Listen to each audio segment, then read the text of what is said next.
Hoje a liturgia nos apresentou duas leituras. A primeira, tirada da carta de São Paulo aos Romanos. Paulo que diz: irmãos, eu entendo que os sofrimentos do tempo presente nem merecem ser comparados com a glória que deve ser revelada em nós.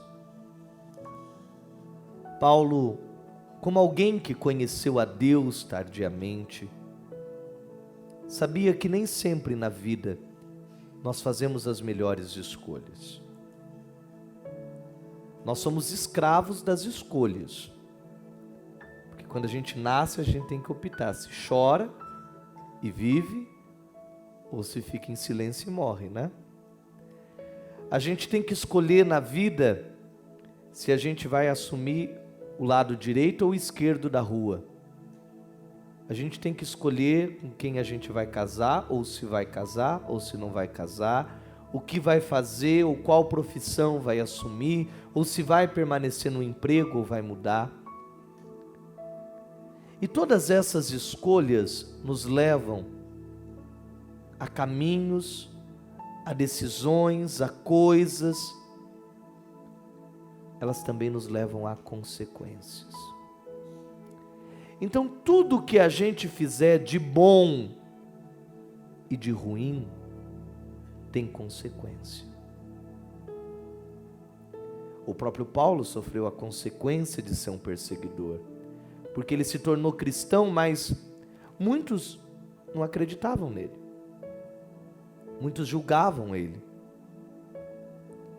Só que isso também levou ele a fazer escolhas que mudaram a vida dele, porque ele viu que não dava para continuar evangelizando entre os dele. Isso levou ele a ir para novos horizontes. Então Paulo diz: os sofrimentos do tempo presente não são comparados ao que Deus tem para o nosso futuro.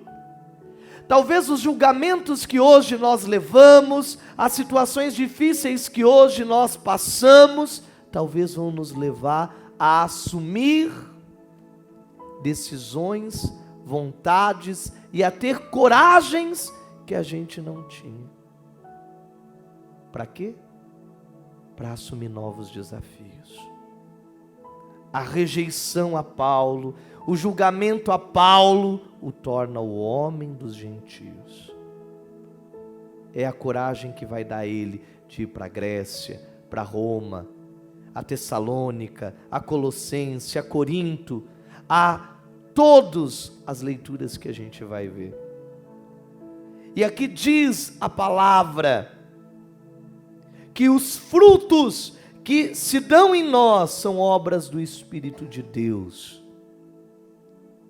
Então, quando nós abraçamos a fé, quando nós colocamos o Espírito Santo à nossa frente, ele vai nos orientar para que as nossas ações dê frutos, e frutos de qualidade, frutos permanentes, que não seja uma meia colheita, como diz o Evangelho, o semeador que semeia em terrenos irregulares, porque às vezes a planta cresce, mas sufoca, porque tem espinho.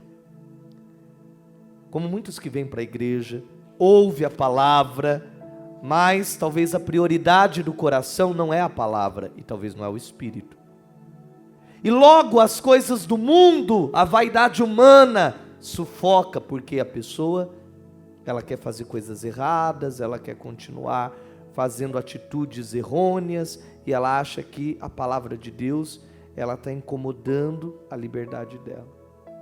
E ela abandona, ela deixa a planta secar. Ela nem vê a árvore dar fruto, porque ela mesmo mata a palavra de Deus, a graça de Deus. Ou então, como os maridos que vão e se dão ao adultério, é como a planta caída na pedra. Então a planta começa a crescer, as coisas começam a ir, mas as pedras vêm e sufocam. Por quê?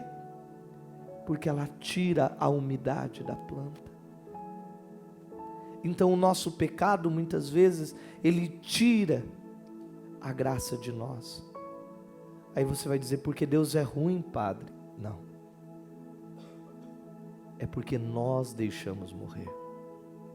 E aí a gente diz: ai padre, eu venho, mas eu não sinto nada, eu não percebo nada, eu não consigo sentir esse amor de Deus, a presença de Deus.